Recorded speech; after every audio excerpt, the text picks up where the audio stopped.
Hi guys, இன்னைக்கு Django கற்றுக்கொள்வதில் நாள் 5. நான் ஒரு சினாரியோ சொல்றேன். இப்போ நீங்க ஒரு சூப்பர் மார்க்கெட் போறீங்க. அந்த சூப்பர் மார்க்கெட்ல ஒரு 10 பொருள் வாங்குறீங்க. அங்க பேக் பண்றவரு இந்த 10 பொருளையுமே தனித்தனி டப்பால வச்சு தரேன், 10 பாக்ஸா எடுத்துட்டு போங்க அப்படின்னு சொல்றாரு. அப்படி இல்லைன்னா இன்னொரு ஆப்ஷன் தரேன். நீங்க ஒரு பெரிய பாக்ஸ்ல இந்த 10 பொருளையும் வச்சு எடுத்துட்டு போங்க அப்படின்னா நீங்க கண்டிப்பா அந்த பெரிய பாக்ஸ் தான் சூஸ் பண்ணுவீங்க. இதே வேலையை தான் லிஸ்ட்ங்கிற கான்செப்ட் பண்ணுது. இப்போ இந்த லிஸ்ட்ங்கிறது ஜாங்கோல என்ன வேலை பார்க்குது அப்படின்னா, இப்போ ஒரு வேரியபிள்ல நம்மளால ஒரு டேட்டாவை தான் ஸ்டோர் பண்ண முடியும். ஆனா இந்த லிஸ்ட்ல நம்மளால நிறைய டேட்டாவை ஸ்டோர் பண்ண முடியும். அது ஒரே டைப்ல தான் இருக்கணுமா அப்படின்னா கண்டிப்பா கிடையாது. வேரியஸ் டேட்டா டைப்ஸ்ல நம்ம நிறைய டேட்டாவை ஸ்டோர் பண்ணிக்க முடியும். இந்த லிஸ்ட்ல நிறைய டேட்டாவை ஸ்டோர் பண்றது மட்டும் இல்லாம நம்மளால ஆக்சஸும் பண்ணிக்க முடியும்.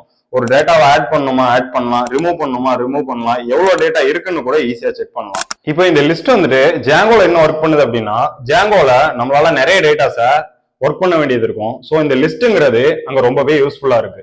இப்போ நான் ஃப்ரூட்ஸ்ங்கிற வேரியபிள்ல ஒரு லிஸ்ட்டை கிரியேட் பண்றேன். அந்த லிஸ்ட்ல ஆப்பிள், ஆரஞ்சு, பனானா அப்படிங்கிற இந்த 3 டேட்டாவையுமே ஆட் பண்றேன்.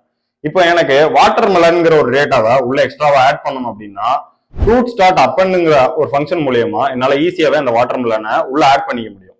இப்போ எனக்கு உள்ள அந்த ஆப்பிள்ங்கிற டேட்டாவை டிலீட் பண்ணணும், எனக்கு தேவையில்லை அப்படின்னு நினைச்சேன்னா ஃப்ரூட்ஸ் டாட் ரிமூவ்ங்கிற ஃபங்க்ஷன் மூலியமா உள்ள இருக்கிற ஆப்பிளை என்னால டிலீட் பண்ண முடியும். லென் ஆஃப் ஃப்ரூட்ஸ் அப்படிங்கிற ஒரு ஃபங்க்ஷன் மூலியமா என்னால உள்ள எவ்வளவு டேட்டாஸ் இருக்குங்கிறதையுமே தெரிஞ்சுக்க முடியும். இந்த லிஸ்ட்ங்கிறது ரொம்பவே யூஸ்ஃபுல்லா இருக்கு ஜாங்கோல. ஸோ இந்த மாதிரி இன்ஃபர்மேஷன்ஸ் வேணும்னா சார்ட் ட்ரிக்ஸை ஃபாலோ பண்ணிக்கோங்க. நெக்ஸ்ட் வீடியோல பார்க்கலாம்.